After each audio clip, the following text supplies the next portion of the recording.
I'm Colin Singer, immigration lawyer and managing partner of Immigration.ca. Canada Immigration News Articles, January 2016. Imposing residency restrictions on new immigrants is dangerous policy. According to the three Maritime premiers, the Atlantic provinces badly need more immigrants, while a former New Brunswick premier proposed his own solution: require newcomers to live in the region.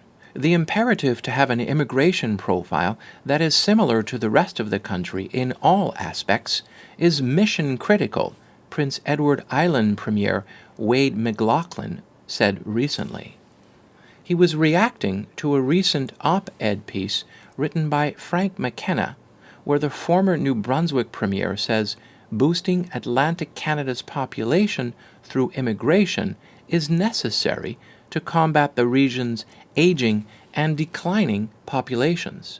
McKenna, who is now deputy chairman of the Toronto-Dominion Bank, said in an interview that the federal government should create a special program for Atlantic Canada that would require immigrants to live 3 to 5 years in the region before they are granted citizenship.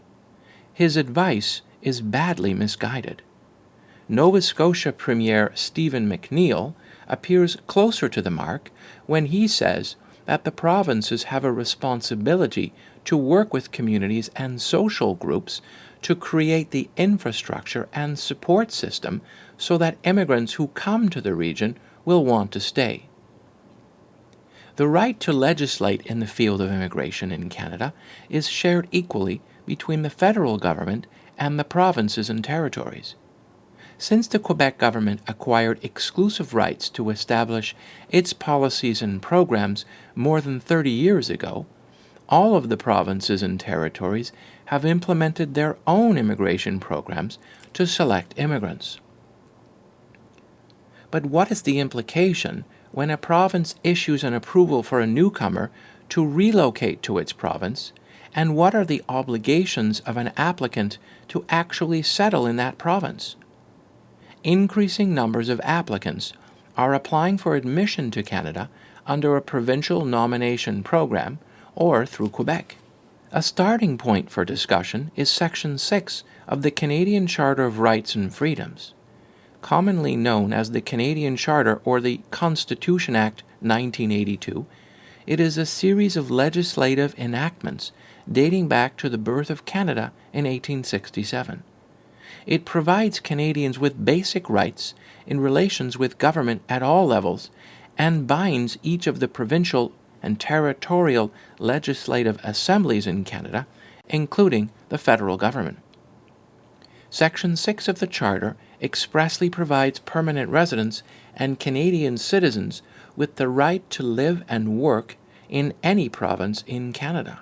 Once a province selects an applicant, the Federal Department of Citizenship and Immigration will oversee admissibility issues, including health and security.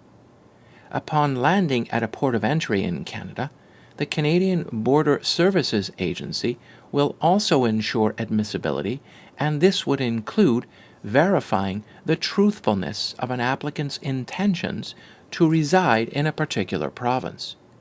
After receiving a permanent residence visa and appearing at a port of entry for admission to Canada, once admitted validly, there is nothing that can come in between an applicant's charter mobility rights to live and work anywhere in Canada. Imposing residency restrictions as a condition of citizenship, in addition to being ineffective, will unlikely overcome these protections. Provinces which seek to attract newcomers under their provincial immigration programs are better advised to create the right conditions to attract and, more importantly, retain immigrants. Canada's 730-day residence rule is among the most flexible, and this adds further complications to the retention issue. Newcomers can theoretically leave Canada soon after becoming permanent residents for a period of up to 3 years, while retaining their Canadian permanent residence during an initially long period of absence. Upon return to Canada, their initial place of residence can be modified without formality. Government immigration officials at all levels are well aware of this dilemma. Indeed, this has been an ongoing challenge for some of the provinces that are being used by prospective applicants as a backdoor entry to Canada who do not otherwise qualify for admission under federal programs. Conversely, many applicants pigeonhole their application to meet provincial programs where they have no intention of residing. Retention of immigrants must be addressed strategically by all levels of government. Provincial policymakers need to create the right conditions and consider a variety of measures for immigrants to remain there. First, they can consider retention incentives in the form of short-term provincial tax credits for new residents. They may also implement arrangements with municipalities to offer residential land purchases for new housing construction in outlying areas at below market prices. Finally, municipalities can offer conditional property tax exemptions to attract new residents.